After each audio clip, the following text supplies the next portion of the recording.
Friends, video को start करने से पहले एक छोटा सा इंस्ट्रक्शन है। For the best test series और बुक्स फॉर एसएससी जेईई का लिंक मैंने नीचे डिस्क्रिप्शन में डाला हुआ है।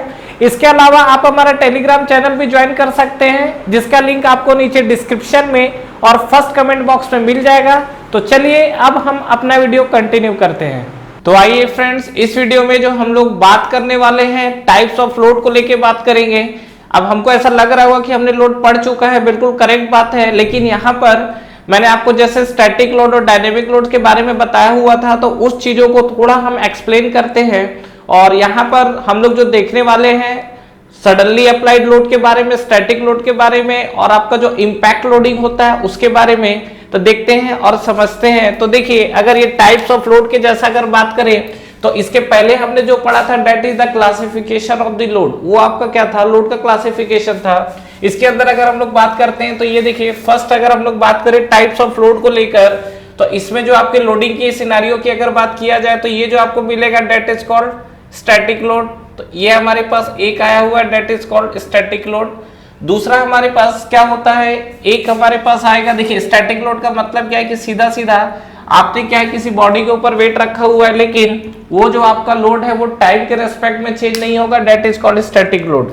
तो यहाँ पर हम लोग लिख सकते हैं क्या, जो आपका स्टैटिक लोड है, स्टैटिक लोड के अंदर हम लोग देख सकते हैं, ये चीज हमने पहले भी बात कर लिया हुआ है, magnitude and direction both are, magnitude and direction both are constant, both are constant with respect to time, both are constant with respect to time। ये जो आपको मिला है that is called static load. और स्टैटिक लोड में मतलब time के साथ वेरिएशन नहीं है। कहने का ये मतलब है कि अगर किसी बॉडी पर 10 किलो न्यूटन का फोर्स लग रहा है, अभी आप चेक करो या 2 घंटे बाद चेक करो या 4 घंटे बाद चेक करो, अगर उस पर 10 किलो न्यूटन का फोर्स लग रहा है तो डेफिनेटली वो आपको क्या है, हमेशा टाइम के रेस्पेक्ट में वो लोड चेंज होगा नहीं। तो अगर इसके अंदर अगर आप ग्राफ देखना चाहते हो तो ग्राफ आपको कैसा मिलेगा, मान लीजिए कि सपोज यहाँ पर ये आपका लोडिंग लग रहा है और यहाँ पर ये आपका क्या है, टाइम के रेस्पेक्ट में अगर हम लोग जैसा बात करें तो यहाँ हम लोग टी ले लेते हैं। अब देखिए, इसको अगर मैं पी और टी के ग्राफ में रिप्रेजेंट करना चाहूँ तो किस तरीके से किया जा सकता है, डेफिनेटली ये आपका जो लोड है तो लोड आपका कांस्टेंट है टाइम के रेस्पेक्ट में, मतलब ये जो आपका ग्राफ आएगा कहीं ना कहीं क्या आएगा, कुछ इस तरीके से लाइन आएगा। देखो, अगर आपको ग्राफ को लेकर डाउट है तो बेटा ये चीज क्लियर कर लो, ये चीज आपको आगे बहुत ज्यादा जरूरत पड़ने वाला है। जैसा कि पी और टी को लेके बात कर रहा हूँ, यहाँ पे इस ग्राफ में देखोगे तो देखो टाइम पीरियड क्या है आपका, ये जो आपका देखो लोड है, लोड आपका कांस्टेंट है लेकिन टाइम बढ़ता जा रहा है। दूसरा चीज, ग्राफ को रिप्रेजेंट करने के लिए आप ऐसा भी समझ सकते हो, जिसके परपेंडिकुलर लाइन होती है वो प्रॉपर्टी कांस्टेंट होती है। यहाँ पर आपका क्या है, प्रेशर के परपेंडिकुलर लाइन है तो यहाँ pressure, sorry load not pressure, load अगर लोड के परपेंडिकुलर लाइन है तो लोड कांस्टेंट है। अगर यहाँ पे परपेंडिकुलर लाइन आपका टाइम के रेस्पेक्ट में होता तो यहाँ पर डेफिनेटली आपको क्या दिख जाता है कि टाइम कांस्टेंट है। तो टाइम तो आपका कांस्टेंट होने से रहा है, टाइम तो आपका क्या कंटिन्यू मूव कर रहा है। तो याद रखिएगा कि टाइम के रेस्पेक्ट में जो आपको लोड दिख रहा है यहाँ पर, वो लोड आपको क्या मिलेगा, constant, that is called static load. तो स्टैटिक लोड का मतलब हमको क्लियर हो गया है, हालांकि हम लोग पहले भी पढ़ चुके हैं, यहाँ पर ये ग्राफ को हमको रिप्रेजेंट करना था। दूसरा बात करते हैं that is called suddenly applied load. Second portion जो हम लोग बात करते हैं that is called suddenly applied load. अब सडनली अप्लाइड लोड है या इसी को हम लोग और क्या बोलते हैं, that is also called gradually applied load. ये जो आपका इसको है, इसको हम लोग और क्या बोलते हैं, that is also called gradually applied load. तो ग्रेजुअली अप्लाइड लोड के लेके अगर हम लोग बात करें या सडनली अप्लाइड लोड में, तो क्या होगा कि यहाँ पर जब आप लोड लगा रहे हैं, ध्यान रखिएगा, जब भी आप किसी बॉडी के ऊपर लोड लगाएंगे तो मान लीजिए कि सपोज ये आप हमारे पास कोई सरफेस है, इस सरफेस के ऊपर ऐसी कोई बॉडी रखी हुई है, तो यहाँ पर क्या जब आप फोर्स लगाएंगे तो क्या होगा, सडनली ये जो आप लोड लगाएंगे, देखिए लोड किस तरीके से एक्ट करेगा। मान लीजिए कि सपोज आपने यहाँ पर इस तरीके से फोर्स लगाया, प्रेशर फोर्स लगाया, तो यहाँ पर जब आप देखेंगे तो शुरू में आपने क्या है, P इक्वल टू आपने क्या रखा, P इक्वल टू आपने 0 किलो न्यूटन लगाया फोर्स, फिर उसके बाद 1 2 3 इस तरीके से बढ़ा और बढ़ते बढ़ते मान लीजिए फाइनली कहाँ पहुंच गया, 10 किलो न्यूटन तक। तो यहाँ पर जब आप फोर्स एक्ट करेंगे बॉडी के ऊपर, जब आप फोर्स लगाएंगे तो यहाँ पर जो लोड है देखिए टाइम के रेस्पेक्ट में क्या है, बढ़ते जा रहा है। अब ये टाइम के रेस्पेक्ट में बढ़ते जा रहा है, तो अगर मैं इस पे बात करूं तो देखिए नो डाउट अगर ये जैसी आपकी बॉडी है, दूसरा हमारा कंडीशन ये भी हो सकता है क्या कि मान लीजिए कि सपोज ये आपकी सरफेस है, यहाँ पर आपका बॉडी है और यहाँ पर अभी आपने कोई लोड नहीं लगाया, लेकिन अब आप यहाँ पे P equal to 0 1 2 3 4 up to मान लीजिए 10 किलो न्यूटन तक मूव कर रहे हैं। तो इस केस में भी आपको ये देखना है क्या यहाँ पे अगर लोड और डिफ्लेक्शन की अगर मैं लेके बात करूं तो लोड और डिफ्लेक्शन के साथ आपको सिनारियो क्या मिल सकता है यहाँ पर, जैसा अगर हम लोग यहाँ पे बात करते हैं तो देखिए मान लीजिए कि सपोज ये हमारे पास P है और ये हमारे पास क्या है डिफ्लेक्शन। तो इनिशियल कंडीशंस पे अगर आप देखोगे तो यहाँ पर आपको क्या है लोड 0 तो डिफ्लेक्शन 0 है, लेकिन आप जैसे जैसे लोड को बढ़ाओगे तो डिफ्लेक्शन क्या होगा बढ़ेगा, लोड को आप और ज्यादा बढ़ाएंगे तो डिफ्लेक्शन और ज्यादा बढ़ेगा। तो ये जो आपका ग्राफ है, ग्राफ कुछ इस तरीके से लिनियरली मूव करता है, मतलब जैसे जैसे आपका क्या यहाँ पर प्रेशर बढ़ रहा है तो डेफिनेटली क्या यहाँ पर डिफॉर्मेशन भी आपका बढ़ते चले जाएगा। तो ये जो हमारे पास है that is called gradually applied load. और ग्रेजुअली अप्लाइड लोड अगर बात किया जाए तो देखिए सबसे एक इंपॉर्टेंट चीज कि इस लोड में अगर आपसे ये पूछता है कि भैया किसी बॉडी पे कितना लोड एक्ट कर रहा है, ध्यान रखिएगा क्या बोल रहा हूँ। अगर मान लीजिए किसी बॉडी पे 0 से लेके अप टू 10 किलो न्यूटन तक फोर्स लगता है और आपसे कोई सीधा सीधा ये पूछे कि इस बॉडी पे ठीक है ग्रेजुअली अप्लाइड लोड लग रहा है, कोई दिक्कत नहीं है, तो फाइनली अगर आपसे कोई पूछे कि लोड कितना एक्ट कर रहा है तो कितना बताना है हमको। अगर हमसे कोई मान लीजिए पूछता है कि इस बॉडी पे लोड कितना एक्ट कर रहा है तो कितना बताएंगे। मैक्सिमम लोग क्या करते हैं बेटा 0 और 10 का ना एवरेज निकाल लेते हैं, ऐसी बदतमीजी नहीं करनी है यहाँ पर। कभी भी ध्यान रखिएगा कि जो ग्रेजुअली अप्लाइड लोड होता है ये कभी भी रिप्रेजेंट किया जाता है इसके मैक्सिमम मैग्नीट्यूड से। अगर ये 0 से 10 किलो न्यूटन तक जा रहा है तो इसका अगर आपसे पूछेगा लोड कितना लग रहा है that is called 10 kilo Newton. अगर ये 0 से 20 किलो न्यूटन तक का लोड लग रहा है तो आपको क्या बोलना है यहाँ पर कि आपको लग रहा है दैट इज 20 किलो न्यूटन।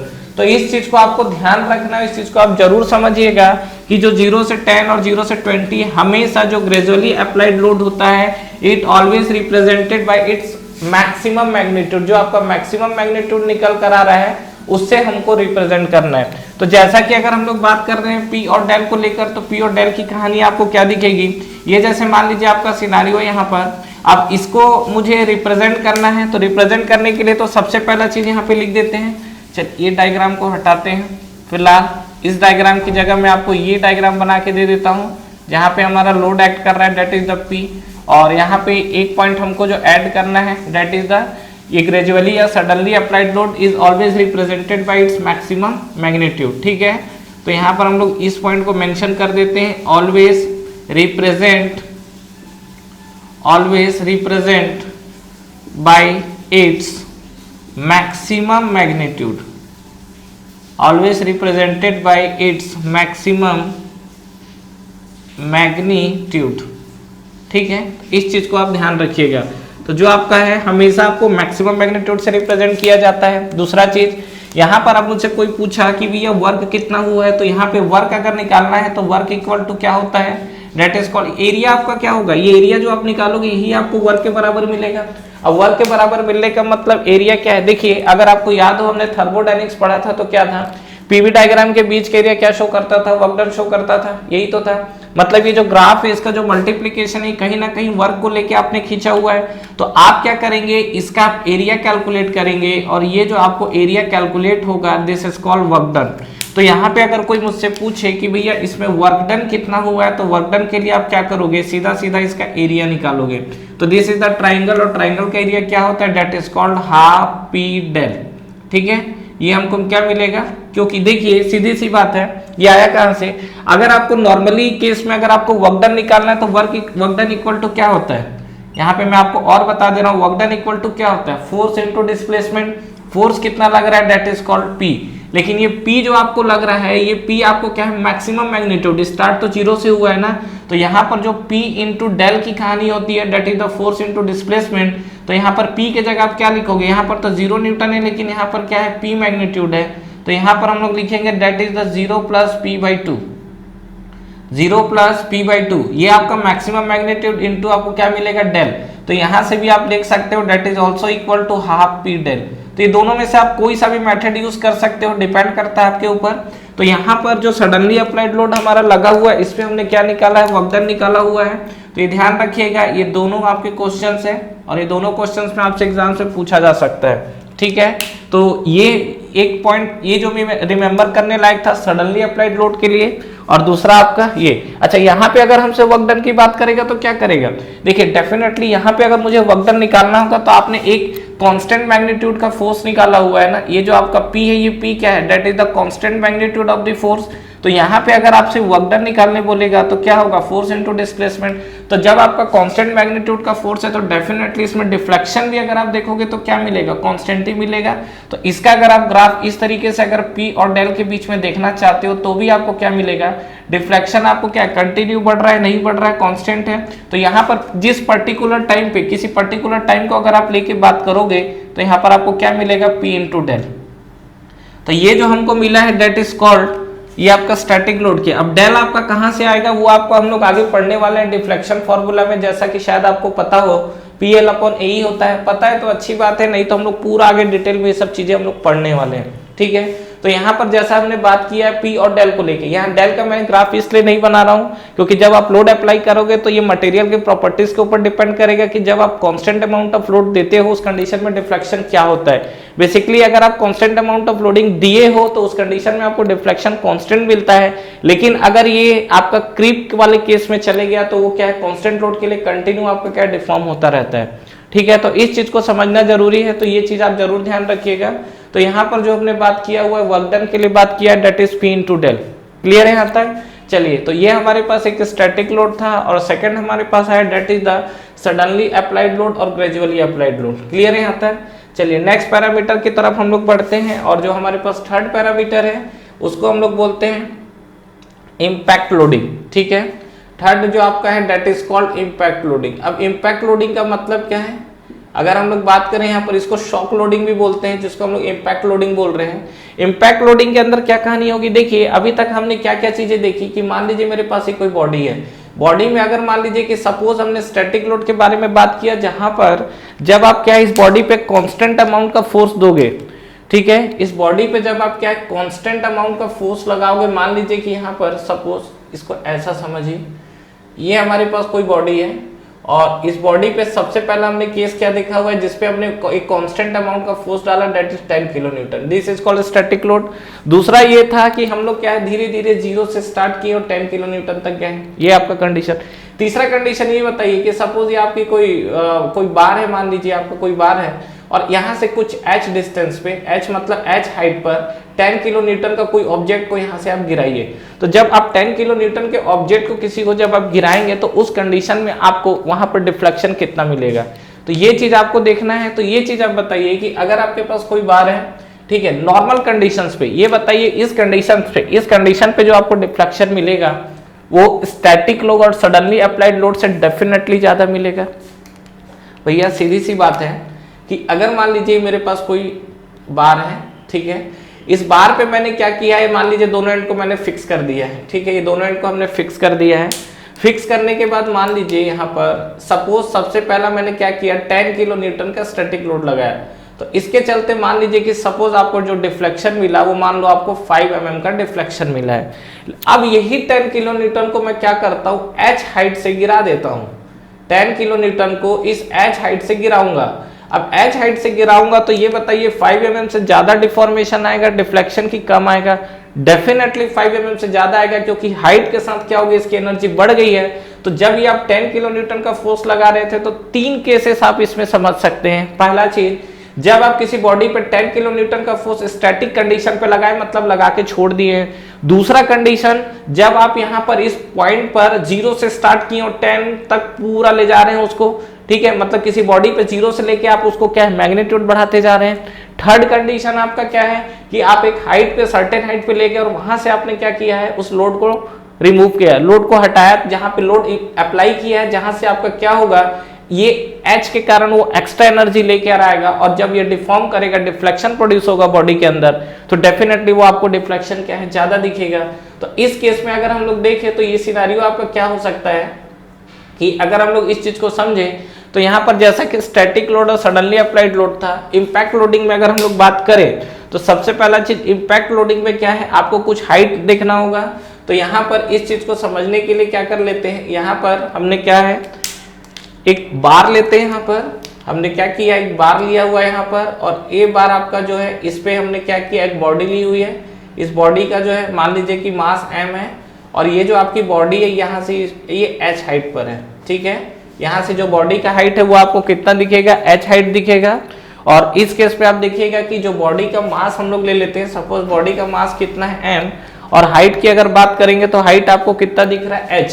तो h हाइट पे अगर ये बॉडी यहाँ पर फॉल कर रही है इसमें, तो इस पोर्शन के अंदर कितना डिफॉर्मेशन आएगा, ठीक है। इस बॉडी पे आपका कितना होगा, ये बार आपका कितना डिफ्लेक्ट होगा।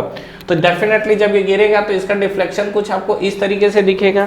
तो इस कंडीशन पे हमारा अगर देखेंगे तो डिफॉर्मेशन कितना आएगा, तो नो डाउट यहाँ पर जो भी आपका डिफ्लेक्शन आ रहा है, मान लीजिए कि यहाँ वाला जो डिफ्लेक्शन है इसको मैं लिखता हूँ डेल ऑफ स्टैटिक, ठीक है। यहाँ पर जो डिफ्लेक्शन आया हुआ है that is the del of static लिखता हूँ। स्टैटिक का मतलब क्या है, जो भी आपका डिफॉर्मेशन आ रहा है वो स्टैटिक लोड के चलते आ रहा है। अगर मैं इम्पैक्ट लोडिंग को लेके बात करूं तो इम्पैक्ट लोडिंग में आपका क्या होगा, ये इम्पैक्ट लोडिंग की कहानी, यहाँ पर जो आपका डेल ऑफ इम्पैक्ट लोडिंग आएगा, डेल ऑफ इम्पैक्ट डेफिनेटली क्या होगा, डेल ऑफ स्टैटिक जो हमारा आएगा उससे आपका ज़्यादा होगा। तो इसमें हम लोग क्या करते हैं, एक पैरामीटर को मल्टीप्लाई करते हैं, that is called impact factor. ये जो आपका पैरामीटर है यहाँ पर हमने क्या किया है, एक IF मैंने लिखा है जिसको मल्टीप्लाई किया है, और IF जो है that is called impact factor. ये जो आपका IF है इसको हम लोग क्या बोलते हैं, that is called impact factor, ठीक है। और ये जो आपका इम्पैक्ट फैक्टर आपको जो दिख रहा है डेफिनेटली इसकी वैल्यू 1 से ज़्यादा होगी कि कम होगी, नो डाउट यहाँ पर जो इम्पैक्ट फैक्टर आपको दिख रहा है इसकी वैल्यू क्या होगी, 1 से ज़्यादा होगी। समझ लेते हैं इस चीज़ को कैसा होगा, क्या होगा। तो ये जो हमारे पास इम्पैक्ट फैक्टर आया है वो डेफिनेटली क्या है, हमने स्टैटिक को मल्टीप्लाई किया हुआ है। स्टैटिक का फॉर्मूला हमको पता है, नहीं है तो आगे पता चल जाएगा, दैट इज द PL/AE होता है। और यहाँ पर जो हम लोग इंटीग्रेशन इम्पैक्ट फैक्टर की बात कर रहे हैं, इम्पैक्ट फैक्टर को अगर हमको कैलकुलेट करना है तो इम्पैक्ट फैक्टर कैलकुलेट करने के लिए हमारे पास फॉर्मूला है, that is equal to 1 plus, ये आपका डेराइव्ड फॉर्मूला है, √1 plus 2h upon del of static, ठीक है। ये जो मेरे पास फॉर्मूला आया है this is the for impact factor. Again ये आपका फॉर्मूला इंपॉर्टेंट है, ये फॉर्मूला आपका इंपॉर्टेंट है, ये आपसे एग्जाम्स में डायरेक्ट स्ट्रेट फॉरवर्ड पूछा जाता है। और एक चीज ध्यान रखना कि यहाँ पर जो h है, आपको पैरामीटर डेल ऑफ स्टैटिक समझ में आ गया, जो आपका स्टैटिक कंडीशन में कितना आपका बॉडी के अंदर डिफ्लेक्शन आ रहा है। अब जो मैं h को लेके बात कर रहा हूँ, ये h आपको क्या दिखेगा, दिस इज द हाइट, ये बॉडी और बार है इसके बीच का क्या, ये हाइट है। तो अगर इस सिनारियो में हम लोग बात कर रहे हैं तो ये जो पोर्शन हमको h दिख रहा है, ये h आपका जो हाइट है, अगर मैं यहाँ पर नॉर्मल कंडीशंस की बात करूँ तो इफ h इक्वल टू 0 कर दो। अच्छा, h इक्वल टू 0 का क्या मतलब हो जाएगा, इफ h इक्वल टू 0, क्या ये डेल ऑफ स्टैटिक के बराबर हो जाएगा क्या। देखो सीधी सी बात है, अगर मान लो एक एग्जांपल लेता हूं कि 10 किलो न्यूटन की अगर बॉडी है, और 10 किलो न्यूटन की बॉडी जब आप हाइट से निकालोगे तो कुछ और आपको आएगा जो आपका डिफ्लेक्शन है, लेकिन सडनली आप बॉडी पे गए और सडनली 10 किलो न्यूटन का फोर्स लगा है, उस कंडीशन में h की बात कर रहे हैं। समझिएगा चीजों को, क्या बोल रहा हूं कि ये 10 किलो न्यूटन तो एक आपका हाइट का हो गया, दूसरा 10 किलो न्यूटन क्या है, यहाँ पर जब हमने रखा है तो स्टैटिक लोड नहीं हुआ, क्योंकि हमने रखने के बाद सडनली 10 किलो न्यूटन का क्या किया है, हमने लोड लगाया, मतलब वहां पर h की वैल्यू हमने क्या कर दी है 0। और जब आप यहाँ पर h की वैल्यू 0 कर दोगे तो यहाँ पर फाइनली जो आपको इंटीग्रेशन फैक्टर मिल रहा है दैट इज 1 प्लस, ठीक है, ये आप देखोगे तो आपको अंडर रूट में क्या मिलेगा 1, और ये आपका टर्म्स h इक्वल टू 0 है तो कहानी खत्म हो गई यहाँ पर। तो कुल मिला के अगर आप देखोगे तो इम्पैक्ट फैक्टर फाइनली आपको क्या दिखा, 2 दिखा, इम्पैक्ट फैक्टर आपको क्या दिखा, 2 दिखा। इसका ये मतलब है क्या कि अगर मेरा h इक्वल टू 0 होता है, h इक्वल टू 0 होता है तो यहाँ पर जो डेल ऑफ इम्पैक्ट लोडिंग आएगा, del of impact loading that is equal to twice of del of क्या आएगा, स्टैटिक। तो यहाँ पर हमने क्या लिख दिया, twice of del of static. ये चीज बताइए जो मैंने यहाँ पर आपको बताया हुआ है। तो ये जो फॉर्मूला निकल कर आया हुआ है that is the very very important. आपका एसएससी जेई का एग्जाम हो, चाहे आप आईएएस का एग्जाम दे रहे हो, चाहे आप कोई पीएसयू दिए होंगे, ये क्वेश्चन की गिनती नहीं है कितने बार एग्जाम्स में आया हुआ है। क्या क्वेश्चन है, क्वेश्चन आपसे ये पूछेगा क्या, एक W अमाउंट का जो लोड है वो आपका नॉर्मल स्टैटिक कंडीशन में मान लीजिए जो उसका डिफ्लेक्शन है वो डेल देता है, तो उसी को अगर हम लोग इम्पैक्ट लोडिंग में कन्वर्ट करें और हाइट को 0 कर दे तो उस केस में उसका डिफ्लेक्शन कितना आएगा, तो वो आपका क्या आएगा, ट्वाइस हो जाता है। ये बहुत इंपॉर्टेंट कंक्लूजन निकला हुआ है फ्रेंड्स, इस चीज को जरूर आप लोग ध्यान रखना कि यहाँ पर जो हमारा इम्पैक्ट लोडिंग के कारण जो भी डिफ्लेक्शन होता है, एच हाइट अगर मैं 0 कर दूं तो ये ट्वाइस ऑफ क्या हो जाएगा, स्टैटिक हाइट हो जाएगा। ठीक है, तो ये हमारे पास कहानी था, लेकिन इस चीज को देखिए, इस चीज को मैं एक बार आपको डायग्राम से और बता रहा हूँ, क्योंकि चीजों को क्या मेमोराइज करने से अच्छा क्या है, उसको मेमोरी में इस तरीके से फीड करिए कि आपको अगर क्वेश्चन दिखे तो वहां से आपको चीजें ज्यादा क्लियर हो। यहाँ पर मैं उस चीज को समझाने की कोशिश कर रहा हूँ आपको। ये जो हमारे पास पोर्शन है, यहाँ पर देखिएगा इन चीजों को किस तरीके से हमको देखना है। ये जो हमारे पास पोर्शन है इम्पैक्ट लोडिंग का, इसका फिजिकल मीनिंग आपको मैं बता रहा हूँ। जो हमारे पास डेल आया हुआ है, इसको भी हम लोग रफ करते हैं फाइनली। ठीक है, ये जो इसका मैं फिजिकल मीनिंग आपको दिखा रहा हूँ, जो हमारे पास डेल आया हुआ है, मेरे पास कंक्लूजन क्या आया हुआ है कि जो हमारे पास डेल ऑफ इम्पैक्ट लोडिंग आपको दिख रहा है, ठीक है, डेल ऑफ इम्पैक्ट लोडिंग दिख रहा है, that is twice of del of static loading. ठीक है, यहाँ से कितने तरीके से आपको क्वेश्चंस बना सकता है और कितने तरीके से एग्जाम से पूछ सकता है और पूछा है, देखते हैं। हमारा सबसे पहला चीज इसका फिजिकल मीनिंग ये है कि अगर मान लीजिए मेरे पास ये कोई सरफेस, ये मान लीजिए कि सपोज मेरे पास कोई बार है, यहाँ पर मैंने क्या किया है, एक मेरे पास बॉडी है, इस बॉडी का वेट मान लीजिए सपोज 20 किलो न्यूटन है, और यहाँ से ये बॉडी क्या है, एच हाइट पर है। ध्यान दीजिएगा, ये बॉडी की हाइट कितना, एच है। आपने क्या किया, इस बॉडी को फ्री फॉल किया। जब ये फ्री फॉल किया तो बॉडी क्या करेगा, इस बार पे आके टकराएगा। जब बार पे आके टकराएगा तो मान लो कि बार आपको कुछ इस तरीके से हमारा डिफॉर्मेशन प्रोड्यूस करेगा, डेफिनेटली करेगा। तो इस कंडीशन पे अगर आपको करता है तो मान लीजिए कि सपोज जब ये बार का आपका डिफॉर्मेशन हुआ इस तरीके से, तो यहाँ पर ये जो आप डिफॉर्मेशन देखोगे ये आपको कितना मिला। एग्जांपल्स के लिए सपोज मान लेते हैं इसने 5 mm का डिफॉर्मेशन दिया, क्लियर है। तो अब ये जो आपका ये तो आपका एच हाइट है, ठीक है, 5 mm का डिफॉर्मेशन दिया। अब देखिए यहाँ पर इसी चीज को मैं यहाँ पर इस तरीके से रिप्रेजेंट कर रहा हूँ, ये हमारा बार है। अब ये जो 20 किलो न्यूटन है ना, ये 20 किलो न्यूटन को मैंने यहीं पर रखा हुआ है, हाइट को मैंने 0 किया है, लेकिन मैंने सडनली पुश किया है। सडनली पुश किया मतलब सीधा मैंने 20 किलो न्यूटन को उठाया और मैंने सडनली पुश किया। तो इसका मान लो इसको छोड़ दो, अभी आप एच हाइट है इसको छोड़ दो, डेफिनेटली 5 mm से अगर आया है और सेम बॉडी है तो इसके कंपैरिजन में इसका डिफॉर्मेशन तो कम आएगा। ठीक है, तो ये अगर 5 mm है तो लेस देन 5 mm आएगा। सपोज मान लीजिए एग्जांपल्स के लिए मैं लिख देता हूं, यहाँ पर आपको 4 mm का डिफॉर्मेशन, 4 mm का डिफ्लेक्शन मिला है। तो अगर आप इस सिनारियो को कंसीडर करोगे तो यहाँ पे आप देखिए क्या होगा। और यही पार्ट अगर आप स्टैटिक लोडिंग के लिए लोगे, स्टैटिक लोडिंग के लिए लोगे तो मतलब आपने क्या किया, यहाँ पर 20 किलो न्यूटन का आपने फोर्स रखा हुआ है, और 20 किलो न्यूटन का फोर्स रखने के बाद क्या आपने रखा है, तो ये क्या सीधा इस तरीके से आपको डिफॉर्मेशन दे रहा है। तो यहाँ पर आपने 20 किलो न्यूटन को सडनली इम्पैक्ट लोड डाला हुआ है। ये जो आपका डिफॉर्मेशन था ये क्या था, आपका इम्पैक्ट लोडिंग के कारण था, और ये जो आपका लोडिंग है that is for static loading condition.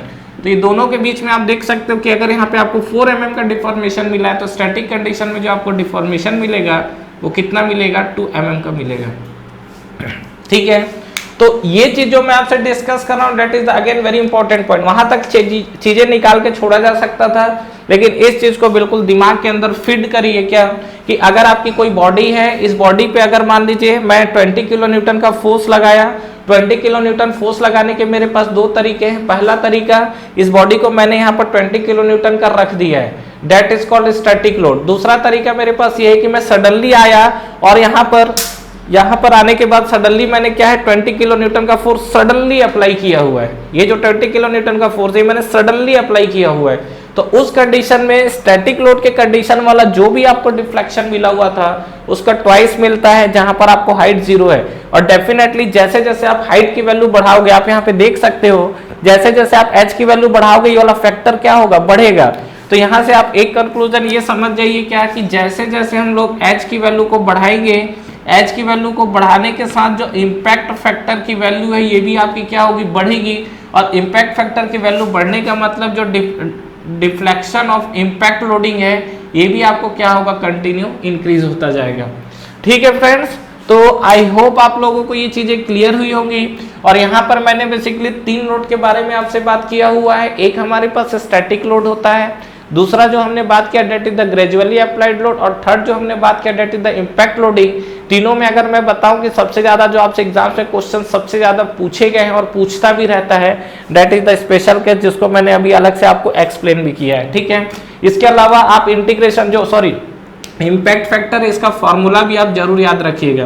देखिए आप लोगों को मैं जितना भी फॉर्मूला, जितना भी बॉक्स और जितना भी स्टार मार के देता हूँ, डेफिनेटली आप उस चीज को किसी कॉपी में नोट डाउन करते जाइए। एक आपको फॉर्मूला बुक बनानी है, book in the sense copy बनाइए, और वहां पे मैं जितने चीजें आपको डब्बे में डाल के दे रहा हूँ उस चीज को क्या करिए, पूरा नोट डाउन करिए। हालांकि जब आपका ये सोम का सिलेबस कंप्लीट हो जाएगा उसके बाद मैं आपको एक शॉर्ट टर्म्स रिवीजन के फॉर्म में आपको पूरे फॉर्मूला और जो भी आपके कंसेप्ट है उसको मैं समराइज करके दूंगा।